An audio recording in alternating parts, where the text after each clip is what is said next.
trying to find some kind of middle ground, some kind of, and I think you exemplify something like this, where it's like you deleted your Twitter, you deleted your Instagram. So you do notice, you do feel that there's some kind of pull towards this commodification, this kind of alienation of humanity in this kind of openness. But then obviously you are, you're very open, you're solo polyamorous, as you said. So yeah, it's interesting. I think I see a lot more people who are asking these kind of questions and coming to different realizations. And some of the realizations are like there could be other paths, there could be other ways. Like it doesn't have to be the way society told me, but it doesn't also have to be the way the media is like promoting. Like it could be something else. And I'm going Right. to see where that will end up. Well, and I think going back to the whole like objectification, OnlyFansification, I worry about this because I take care of kids too, right? Like I have patients and nieces who are growing up in a world where, they have I have toddlers who are grabbing phones out of my hand. Like they have screens in front of their faces from very, very early in life. And, they recognize that beauty is a type of currency. All right, so I'm joined today by my good friend, Dr. Amber Hall, for a discussion on human sexuality. She is a medical doctor with a clinical practice, but besides this, she also has a number of podcasts and has a Substack where she writes and teaches on the topics of intimacy, women's health, and open relationships. I'm interested to get your views on sexuality and relationships and how they have evolved, where they are today. But maybe first, maybe you can give us a brief summary of your medical background and clinical practice, and then maybe some of the communities and projects that you've been involved with. Yeah, absolutely. Well, thank you so much for inviting me to come and talk with you today, Daniel. It's been so nice to get back in touch with you, and we always have such rich discussions around these philosophical things. So I'm just delighted to have this time with you. So my background, actually, I went to osteopathic medical school in Phoenix, and when I was a medical student, I thought I wanted to be an OBGYN. So I did all of my elective rotations during med school in women's health. And so I did like GYN oncology and pelvic floor reconstructive surgery and high risk pregnancy. And then ultimately decided that I didn't want to go into obstetrics and gynecology. So I transitioned and went into pediatrics.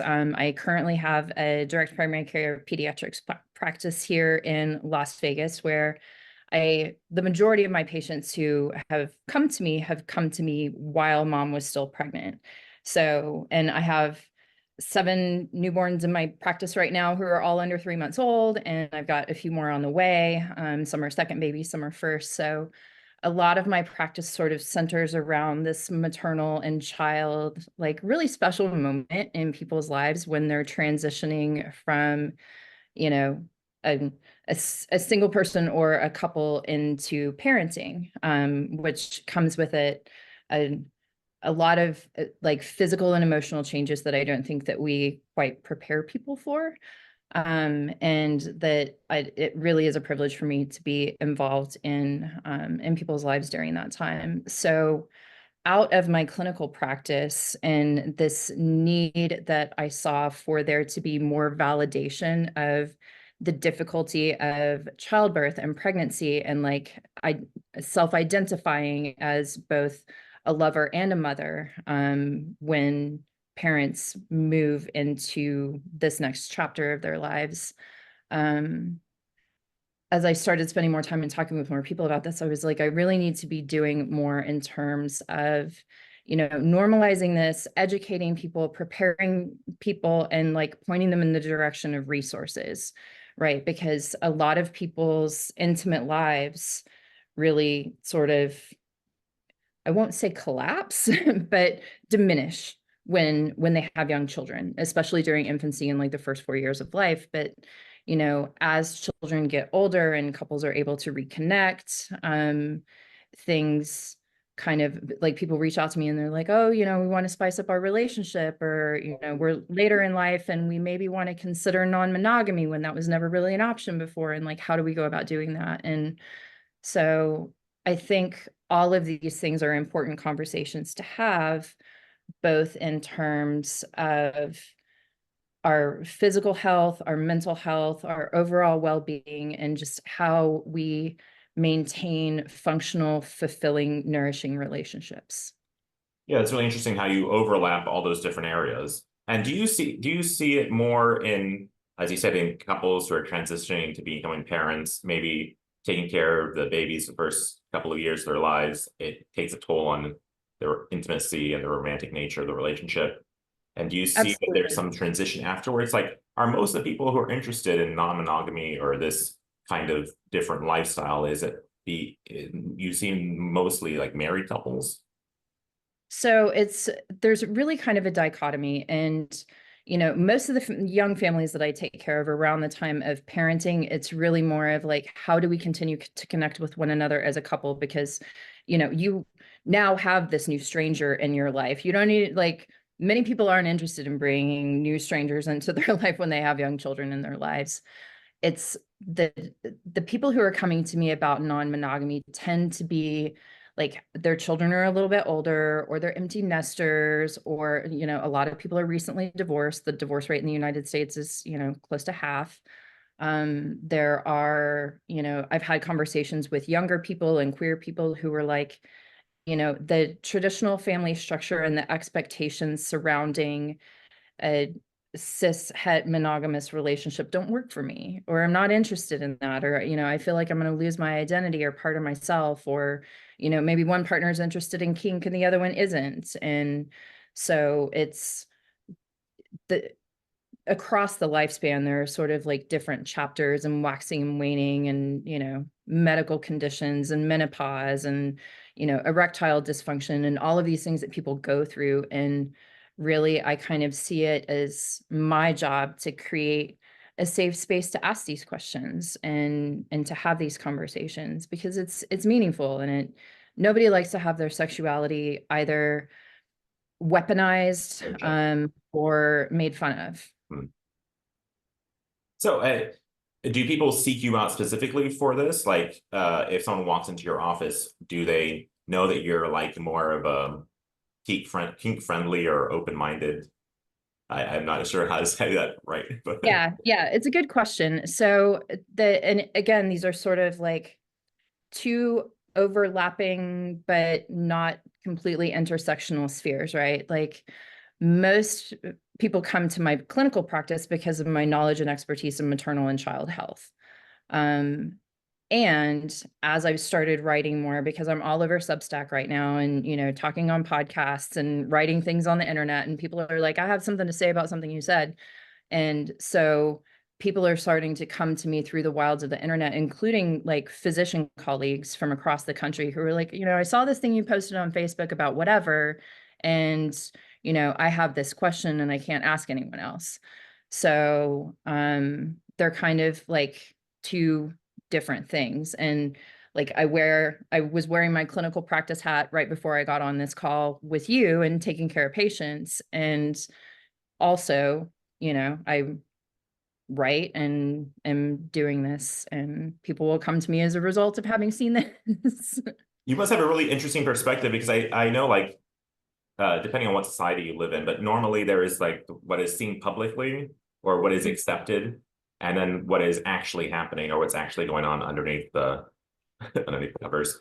And you must get like an insight into that because you see people like you mentioned, somebody who's asking you, they don't want to be able, they're not able to tell anybody else, but they're able to talk to you because they know that you have like a non-judgmental safe space for them to express their views. So you must really see like a different subset of society and beliefs and practices that most regular people might not see just looking on the surface. Yeah. And, one of the things about medical training that we learn like very early on is the whole concept of HIPAA, right? Like, protecting people's privacy is a legal requirement of my job. And so when people come to me and they're like, I'm interested in trying this thing, or, can you talk to me about like prostate stimulation, or can you talk to me about, pelvic floor dysfunction and retraining, or can you talk to me about like lactation? Like, all of these questions sort of fall to me, whether I'm functioning in a clinical capacity where I'm actually doing medical documentation, or if it's just a private sidebar conversation. Like, people's confidentiality means a lot to me. And So protecting their privacy, even if I'm telling sort of vague stories about, I'm very protective of people's privacy. And I do a bit of advocacy work for sex workers. Las Vegas is prostitution is legal here, and we have legal regulations in place. And there's a lot of adult industry activity and filming that goes on here. And so I have people in those communities too, where like I'm on a group chat and people will ask me questions about testing or, cost or treatment or, these types of things. And just sort of being a go-to sex positive doctor for a variety of people, because a lot of like sex workers and again queer folks and kinky folks are marginalized by the medical community, and not very many people feel comfortable walking into their doctor's office and saying, I am non-monogamous, or I'm a sex worker or whatever. And because there's a medical legal documentation that follows people around, Hmm. and so they're less likely to ask those questions in the context of a medical visit. They're much more comfortable coming to me on the side and being like, hey, I know you have expertise about medicine, and I know you have expertise about human sexuality. Can I ask you a question? Yeah, that's perfect. Okay, so I'm curious because I don't suppose you were like this. You didn't start off like this. And Like I'm what? curious. I'm curious because like I'm in the opposite end of the spectrum. I grew up in this missionary organization that was often called a sex cult, uh, Mm. maybe rightly so. But it was different. I hear people say all the time, like, well, it's your upbringing that affected you, or and no one really knows to what extent their upbringing or their culture influences what they think is normal, what they think is acceptable. But it's interesting to talk to somebody who has gone on this path of non-monogamy or relationships or whatever, however you want to describe it, but didn't start off like that. And nor did you grow up in a society where that was commonplace or accepted, right? So what Correct. helped you or what led you to choose this kind of lifestyle? So I grew up in a very conservative Christian Southern Baptist, hellfire and brimstone, one man, one woman, purity ring, no sex until marriage. Like that was, in the United States. And so it wasn't it like when I talked to my sister about it, she was like, I didn't even know what a period was when mine started. There just was no conversation around this, which I think reflects an unhealthy ability to access sex education, which is beyond the scope of this talk. But as I, moved into my 20s, I kind of like followed the life script, right? Like the trademarked thing that you're supposed to do. Like you find someone and you play house with them and you become, monogamous, and you intertwine your finances. And, as a woman, especially, you become responsible for the house cleaning and the helping out with the children and making sure the dishes get done and doing the shopping and like doing the vast majority of the domestic labor. Also, while like having my autonomy kind of stripped away and like, oh, quit your job and become financially dependent on me and it'll be okay. And I sort of fell into that. And, even when I was engaged, I was like, I don't really want to plan a wedding. Like, I'm not excited about a decades long sexually exclusive monogamous relationship. And thank God I never had, like, I never got married. So never had to be divorced.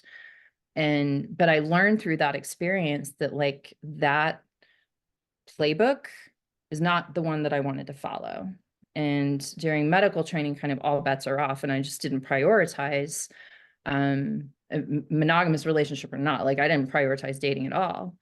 And then once I kind of was on the other side of life circumstances and into a situation where I had the time and the emotional energy to start dating again, someone was like, what about if we did this? And I was like, yes, I want to try that. And that sort of like flung the doors open on there's this whole world and this whole community of people who are into playing well with other people and into exploring kink and into exploring, what different relationship structures and, group play and parties and this type of thing. Like, that's okay. We're all adults here. We can have healthy conversations around these things. And you know, and I've told the story in other venues before, like when I was first introduced to this, I really felt like I was more of a pawn in the sexual fantasies of men that I was dating at the time. And after a couple of learning experiences, right, I decided, I was like, you know what, I'm going to be a free agent in this game. And I'm going to make decisions for myself. And ever since I sort of got my own wings and decided to start doing what I call conscious relationship design, or like, you know, just figuring out like what works for me, what works for you, our values in alignment, our sexual interests in alignment, our lifestyles in alignment. Okay, and what's this going to mean going forward? And what's it going to mean to the other people that means something for you? And so I really am kind of like writing my own playbook as I go, but I found it much more fulfilling. And I have found that just being honest about what I want and what I don't want has the effect of drawing the people into my orbit that are interested in the same things that I am. Yeah, definitely being open, people at least know what they're getting into, so you'll attract Mhm, in kind. mhm.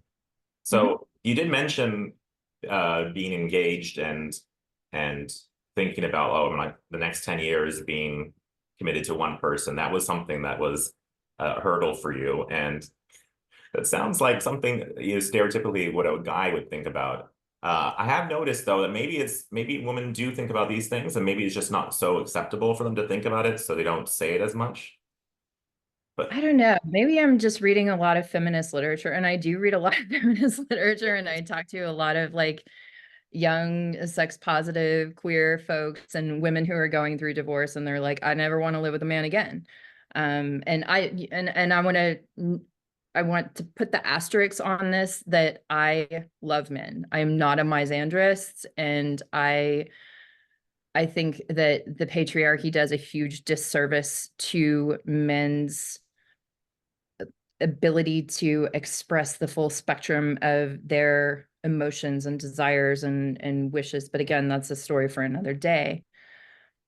I think, at least in the circles that I orbit in, more and more women, by virtue of our high levels of education, our financial independence, our ability to have credit cards and buy real estate, and you know, we can become pregnant without anybody else's, you know, involvement, really. Like, more and more women are choosing to either opt out of monogamy and marriage entirely, or do it under terms that have a certain level of expectation of their male partners.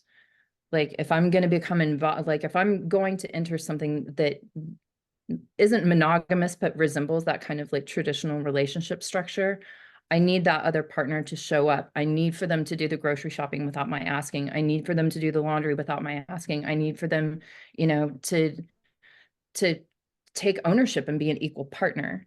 And what I like, that's just an expectation, like be an adult, right? And I don't know, like unless you're asexual, I feel like everybody has sexual needs that need to be met. Some people just like having them met in different ways than others. And I just feel like, how are you going to get what you want unless you ask for it? But in order to ask for it, you need to know within yourself what it is that you're into. And I think just from a cultural standpoint, and we have different cultural backgrounds in the United States, like anything that's not like vanilla missionary for the purpose of procreation kind of coded interest is deviant. And so a lot of people like don't ask for what they want. yeah.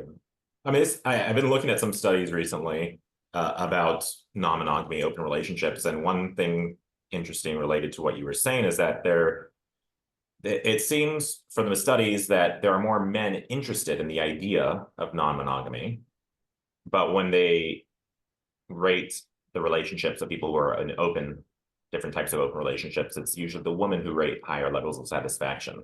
So it's men who fantasize about it more, but in reality, they don't quite like it as much. And women who don't really think about it as much, but if they do it, they like it more.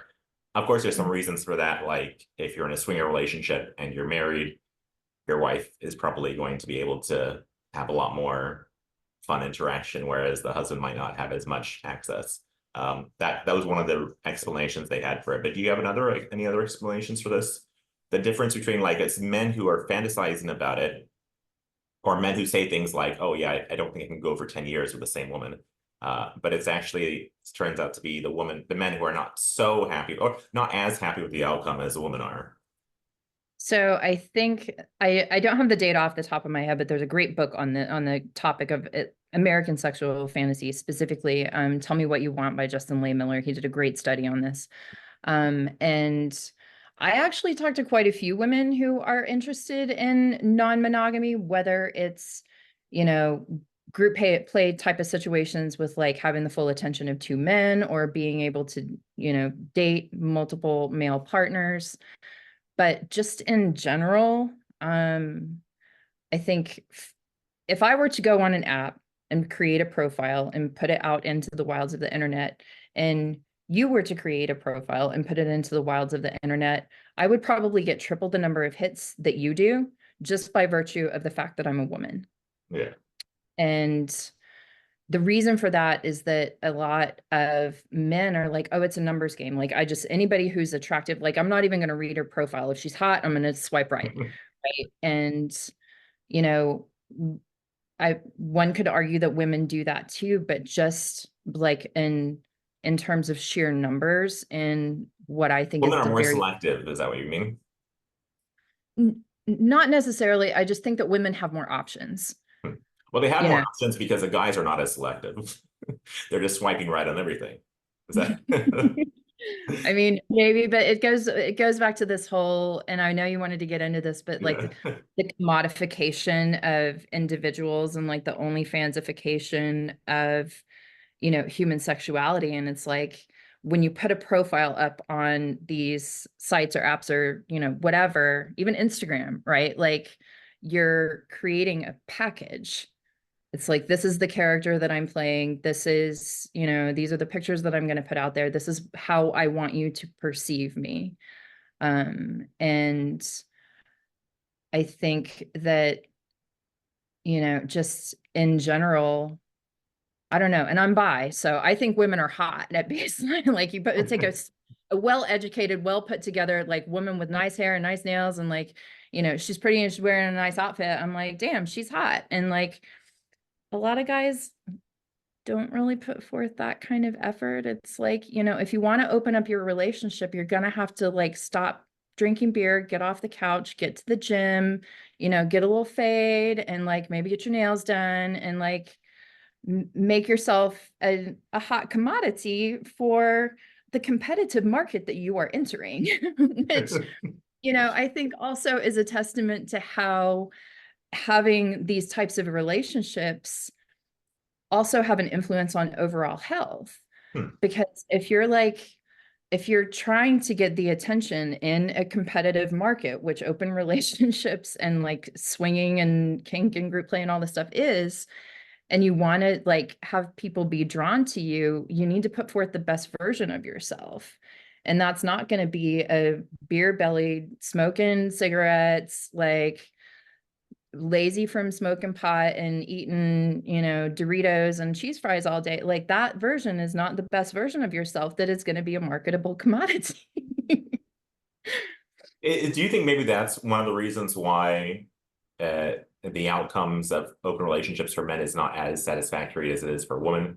Is it because perhaps, well, maybe men and women both view something like marriage as, okay, now I can relax. Like, okay, I passed the test, I've gotten the degree, and now I can just, you know, sit down and eat Doritos and smoke some weed. Like, is that? Yeah. And so maybe they don't want the intensity of the, you know, having to be on your best behavior because it's a competitive marketplace. Right. And I think that, you know, a lot of people fall into that. And I have fallen into that in the past before where like, okay, well, I already sealed the deal. I can kind of like let myself go. Right. And like in the marketplace of attention, if you let yourself go, you're not going to be successful. But I also think that women are, at least in the United States, I'm going to speak to my own experience, right? Like, women here are socialized to require emotion in order to provide sexual fulfillment, right? Like, and women who don't sort of follow those rules are slut shamed, or, dragged on the internet, or, called all kinds of names, and their morality is called into question, and like all of this stuff. Like, women can face a lot of blowback for being, non-monogamous, or like being slutty, or whatever you want to call it. Whereas like with men, you're like, oh, he's a stud. Like, he, had a threesome, and, in the penthouse this weekend. And like, he had this, like, all these women around, and, like, so women also, I would argue, they're much more likely to be assaulted. They're much more likely to be murdered. So there's a protective mechanism. And in the United States, we're stripping away women's right to have access to reproductive freedom. So the stakes are higher for women. And so it's not like we can just go on Grindr and be like, yeah, you come over to my house and like take care of me tonight. Like, we could end up raped or murdered or pregnant, or, all of these things, where those things are much less likely to happen to a man. Yeah, that's interesting. Well, okay, so I have this question for you. What about this non-traditional lifestyle most appeals to you? It's autonomy for me. I Okay. don't want anybody, calling the shots. And in my life, I have been in situations where I felt economically held hostage. Like, I couldn't leave the relationship because I didn't have the money to stand on my own 2 feet, and I have felt like I had to ask permission to,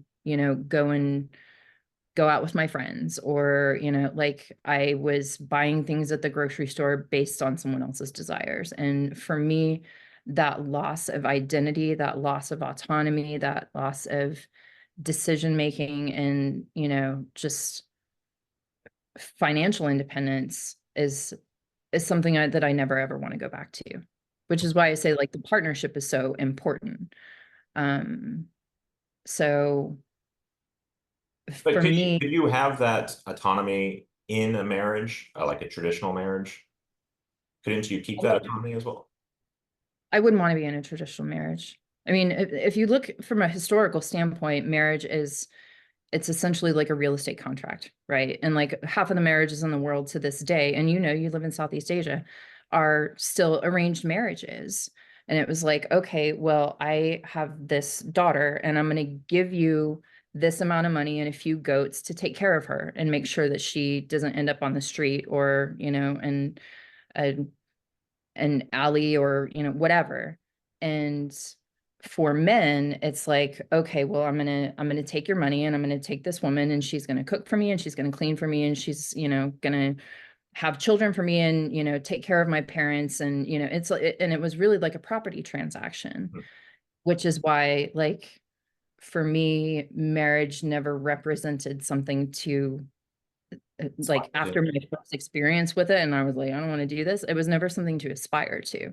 Now, partnership and relationship, if I found an individual that ended up being a net positive for me, which has not happened in my adult life yet. But if I found someone who I felt like was a true partner, and, celebrated my independence and my autonomy, and trusted me enough to make the decisions that I'm making, and understood that I'm not going, like, I'm acting in good faith, and I'm not going to wreck their life, and I'm not going to wreck the relationship. And I also can celebrate their autonomy, their independence, their freedom to see whoever they want, whenever they want, as long as, we're communicating and sort of like walking the path side by side, then absolutely. But it would not be a monogamous relationship. Okay. All right. Well, okay. Is there anything about, or I would say, is there any downside to an open relationship, or this kind of what would you describe what you are looking for or your particular lifestyle? So is it an open relationship? I know there's swinger relationship, there's open relationship, there is polyamory. Where would you put yourself into this? So I the term that I like to use is conscious relationship design. And, I would identify as like solo polyamorous, right? Like I'm a free agent. Oh, okay. I don't think that, and I want to put an asterisk on this, that non-monogamy is not a superior relationship structure to monogamy. It's just another option. Like monogamy should be opt-in, right? Like I opted into this conversation tonight. And, it's like when you're beginning to date someone, or like I put myself out there to the point that I'm like, if you want monogamy, this is a non-starter. Like I'm not going to do that. At this point in my journey and experience, I am solo polyamorous. So I operate independently, and I prefer not to engage with people in the swinger community because they don't want relationships. It's like they are there Oh, okay. for the sexual experience alone. They don't want to catch feelings. And I'm like, well, feelings are the whole point. Like I want to have relationships with the people that I'm having amazing sex with. Like, why would I not want to do that? Oh, yeah. Is there anything about a traditional relationship or marriage that is missing, or that's something that you would want to have that is missing, usually missing from an open relationship? Or I can't really say like usually, because again, like there's the number of options with this relationship structure are vast, and people who are in, extended polycules of like multiple couples, or like living in a house and raising children together. And, like their experience is going to be very different than a solo person, or very different than swinger people, or very different than people who are, in a monogamous relationship, but they have kink partners. So I mean, well, one example about like the security or not having to compete in this competitive marketplace, that knowledge, like, okay, this is it's it's the walls around our little world, and no matter what you do or I do, it's only stays in here, and so I don't have to worry about, or even simple things like having to keep up with the Joneses, and how you attract other people. Is that something? I mean, security, I think, is one of the reasons that many people are apprehensive about attempting an open relationship, is that you don't you're not going to find out unless you fuck around. And if you fuck around, you might find out, and then you might find out that you don't like it. So that sense of security of like, you know, but I would also argue that like that means that you're not able to take your partner for granted. Okay. Like if someone is with me because they are obligated by either a piece of paper or real estate or children or whatever, like if they're not free to walk away, what's their motivation for staying with me? Whereas like if someone can walk out the door at any time, I know that they're with me because they're choosing to be with me, that I bring something valuable to their life. And likewise, they're bringing something valuable to mine. And if that should change, then both of us have the freedom to move on, or allow the relationship to evolve from, a sexual or romantic relationship into an enduring friendship. Hmm. And it's been my experience in this space that like, it's not an all or nothing thing. It's like, okay, well, we're not having sex anymore, therefore we can't have a relationship anymore. Or, we're not going to be romantically involved with each other, so I have to cut you off and delete you from my phone, and I never want to see you again. And, like if it doesn't work in this way that I have envisioned, then it's not working at all. And I, don't want anything to do with you. And for me, it's like, if I'm close enough to have like this deep, intimate, pleasurable connection with someone, most relationships end. So like, how are you going to stick the dismount? Right? Like, are we going to remain friends? Like, am I still going to be able to, you know, celebrate your promotion or your win, or you're starting a new job, or, you're getting this book deal or whatever it is, right? Like, are we going to remain in one another's lives, or are we going to, Just just cut everything off. sever? Yeah. Yeah, I've always thought that was kind of odd how people just could love somebody and then next month or next year just cut it off completely, move on to somebody else. I always thought that was kind of odd. Well, Yeah. I have a question here. You mentioned before about the OnlyFansification of society. um, so, and where I'm coming from is I'm very open-minded. I'm very accepting. But I do see that or I do have a feeling that there is like you can go to extremes on either side. So I think I'm more naturally prone to, open lifestyle. But at the same time, I see people in lifestyle, and sometimes I'm like, well, maybe some kind of boundaries are good. And then I see like, okay, totally okay with whatever people do with their bodies, but I see like the commodification of sexuality kind of bothers me a little bit. And it's not the porn, the nudity that's the problem. The problem is the commodification of it or the fakeness of it, where it's like you take this individual and turn them into a product, but it's not even an authentic product. Like it's where everything is scripted. They have AI bots generating chats. People thinking that they're communicating with the girl, and actually they're communicating with an AI or some like some Tristan Tate or Andrew Tate, replying to them in the background. And this kind of fakeness is the problem for me, the commodification of it. And where do you line up on that? So, in full disclosure, I have professional, like friends who are professional sex workers and, are very successful on OnlyFans and, have tours at the brothels and, and they have assistants who are helping them out with this because they're essentially like running a social media empire, right? Like, and so there is some element of fantasy that, you know, it,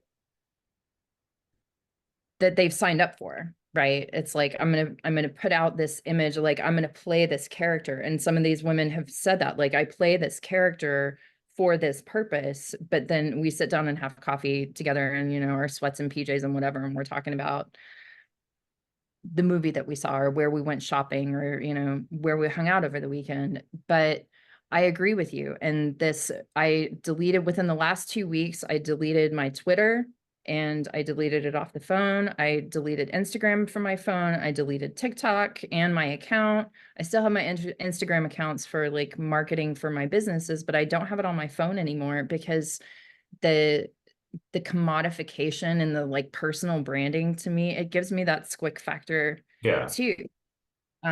So I definitely see what you're saying, but at the end of the day, it's like we've created this society that gets such a dopamine hit. And I get it too, right? Like when I see the little like pings and messages and red alerts on my phone, like I'm like, okay, who liked what I said, or who said something about what I said, or like who was messaging me, and it's like I think that like dopamine driving algorithm, it just lends itself to people putting a product out in front of other people. And I don't know how we get around that. Like this is just a whole new digital world. Yeah. And I don't know what the solution to that is. Yeah, it's quite interesting. So Freud, he had this idea that sexuality needs to be constrained for civilization to flourish. And Marcuse, he had the opposite opinion. He was like, well, actually, it's only in primitive societies that have a system of scarcity that we need to inhibit sexuality. So naturally, what we should do is liberate sexuality. It's a kind of political revolt to embrace your polymorphous sexuality. But of course, for Freud, following him, we get neurosis and all these hangups. Following Marcuse, we get all this like, hippies running around having lots of babies with other people. So it seems to me that there must be some kind of like middle way between the two extremes. And I'm trying to figure that out as well for myself. Like what is it about an open relationship or this kind of lifestyle that is appealing, and what is it like, what are the pros and cons of both types of lifestyles? And I like what you said, that it should be, it's not one is not better than the other. It just should be, it should be an option for people to choose. Yeah. Yeah. So To answer your question, I don't know that there's not one thing that applies to everyone. And I think when you start making one rule to apply for everyone, and this is what worries me about like the rise of Christian nationalism and like authoritarianism here, is that this whole concept of one man, one woman, we're going to take away your birth control and, your gay rights and your women's rights, and we're going to take away your right to vote and, put you back in the kitchen like without access to credit cards, like that is it's an attempt to control. And it's, I don't want to get too political with this, but I think that in systems where you're attempting to control people's sexuality, follow the money. Attempting to control sexuality is ultimately an attempt to control someone's economic freedom. And when you take away bodily autonomy in that way, it's just like with anything else, follow the money. Like who stands to gain in terms of economic and political power by controlling the sexuality of other people? True, but another way to look at it is a kind of reaction to a kind of sexual excess. So on Mhm. one hand, you have, let's say if you're a traditional person, you look around and you see a bunch of OnlyFans or Pornhub or, marketing on TV, and then your response to that is to retreat to dogmatism because you're like, well, something about this bothers me, and therefore I want to go the opposite direction. So for me, Mhm. I see like I see problems on both sides. Like the problems you mentioned, right, on the right is definitely a problem there. But I see similar problems on, well, not similar problems, but the opposite kind of problems on the left. A kind Mhm. of relativism, a kind of free for all that I don't know could have negative effects on society. So I'm trying to find some kind of middle ground, some kind of, and I think you exemplify something like this, where it's like you deleted your Twitter, you deleted your Instagram. So you do notice, you do feel that there's some kind of pull towards this commodification, this kind of alienation of humanity in this kind of openness. But then obviously you are, you're very open, you're solo polyamorous, as you said. So yeah, it's interesting. I think I see a lot more people who are asking these kind of questions and coming to different realizations. And some of the realizations are like there could be other paths, there could be other ways. Like it doesn't have to be the way society told me, but it doesn't also have to be the way the media is like promoting. Like it could be something else. And I'm Right. interested to see where that will end up. Well, and I think going back to the whole like objectification, OnlyFansification, I worry about this because I take care of kids too, right? Like I have patients and nieces who are growing up in a world where, they have I have toddlers who are grabbing phones out of my hand. Like they have screens in front of their faces from very, very early in life. And, they recognize that beauty is a type of currency, right? Like having the conventional attractiveness that we possess gets us places in life and like gets us behind velvet ropes that we otherwise wouldn't have access to. And so I worry that not that I'm not going to clutch my pearls and be like, someone please think of the children, but like kids are starting to self-objectify very early in life. And, young women are going after like boob jobs and nose jobs and fillers and this like sort of filterification of their faces very early in life. And I think that there is a level of toxicity to it. So but where do you draw the line Yeah. between individual liberty and adult decision making and, you know, where your morality starts to inflict itself on my freedom?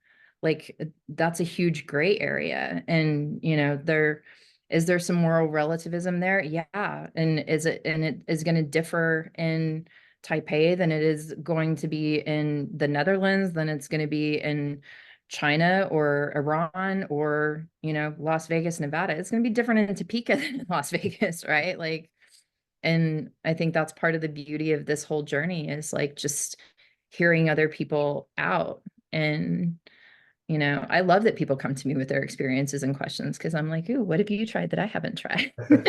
You know? Yeah, that's really interesting. I like that. The idea of having a conversation or discourse between different points of view and trying to find some kind of thing that we can accept from each other or tolerate at least going forward. Which Mhm. brings me to another, well, obviously, I'm sure you've heard about the man or the bear, and the more recent Yeah. one, the hot toi lady. Uh, So, so my thinking for- is this. My thinking is that so first men were kind of put off about this, all these women choosing the bear, and then mhm, this lady comes around, and like the first time I saw it, I was like, why is that so popular? But then I realized, okay, so what it is that men are kind of put off by this, and now they found a mhm, woman who's like on their side, and they rally to her, and I was like, mhm. oh, that's an interesting development. But what do you think about that? Would you, if you were alone in the forest, would you rather be with a man or a bear? This all of this like social media conversation. I'm only peripherally aware of the Haktua thing, and I'm aware of it because like people were posting it on Facebook, and I'm an old geezer, so I'm still on Facebook. Um, I think it's personally, I think it's gross, and I have had sexual partners like spit on me during oral, and I'm like, are you doing? Like, that's not hot. It's not sexy. Like, there's lube right there. Like, use your tongue, you know, don't fucking spit on me. Gross. Um, so aside from my own sort of revulsion at the concept, I don't know enough about the meme to offer any meaningful commentary. Um, but the man versus bear thing, just from a sheer statistical standpoint, like I have been sexually assaulted, and I know many, many women who have been sexually assaulted or have agreed to sex that they didn't want to have out of coercion or out of fear of rejecting their person. So yes, it was consensual, but like kind of coercive. And so I think it's just a difference in experience. And I, you know, frankly, I think it's an important conversation to have because, you know, in during Me Too and in the, you know, countercultural tide that went against that. And, you know, I have done, again, I do a lot of reading in this space, and there's sort of a pushback. And to play the devil's advocate, like I can see how as a man, you like don't know how to approach women. You're like, do you want me to be assertive? Like, do you want me to pursue you? Do you want me to ask you out? Do you want me to hold open doors for you? Like, I, as a man, I wouldn't know like what kind of reaction am I going to get. So the the cultural pendulum continues to swing. And I think, again, that these are important conversations to have because they help us ultimately understand one another better. But I think it also can result in alienation. And that's why you have these like tater tot dudes who are out here, like, you know, worshiping knuckle draggers who are like beating their chests and, you know, saying awful things about women. Yeah, I mean, I think it's very good to have this kind of conversation. I mean, the conversation, like, you know, how many women feel unsafe when they go out, like you said, that you can't just go on, you say grinder and just, you know, call someone over to your house because it comes with a huge risk, you know, about getting them, you know, assaulted or something. And I guess for many men, they don't really have quite the same experience because they don't have to think about the security and safety of their encounters. I mean, men might think of other things, like, is the woman going to be crazy? Is she going to do something weird? Is she going to accuse me of something? That's Mhm. probably what men think about, but they don't usually think about the physical safety aspect of it. Right. So that's really good, I guess, for guys to confront that and realize that women do have to face this kind of security issue. Um, Mhm. but I think Well, sometimes, aside from the whole pregnancy question oh too, yeah, right? that too. Like, you know, if someone is not using birth control, like But one of pregnancy the can go both ways, right? It could be like a guy could be worried that the girl is going to intentionally get pregnant and then rope him in for child support. So that could be a fear for a guy too. I mean, so it works both ways. But usually I don't know if many guys ever think like, oh no, maybe maybe it'll be dangerous physically for me.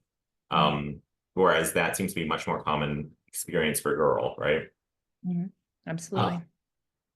but sometimes the conversation does get into a kind of division, like dividing men and women, especially this man and man and bear conversation. So I understand the impetus, the reason for it. I understand what women are trying to say, but I also understand how it's divisive. And that's why I thought it was very interesting this Hawk Twa girl comes along and reunites all the men, you know.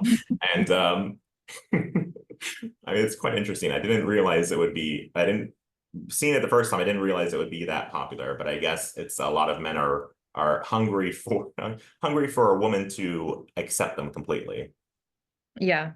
And I think that, again, like there is a lot of feminist literature out there who's like, men are trash and, we do the majority of the domestic and emotional labor. And like, there are a lot of women out there. And, to be fair, women do the majority of the domestic and emotional labor. Like, and if you look at the data, we do like 6 hours of housework for every one that's done by a male partner in a traditional like heterosexual relationship.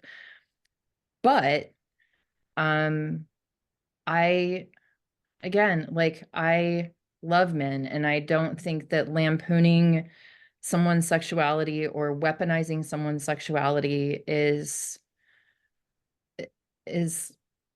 productive. And I had an event here last summer in Las Vegas and I had people fly in from all over the country, professional people, engineers, doctors, teachers. Some of my patients' parents came and we had this whole like day-long thing where we talked about human sexuality and relationships and all this stuff. And someone came up to me later and was like, I really appreciated the fact that you didn't like make a mockery of my sexuality as a man, as a heterosexual man. Like, thank you for not doing that.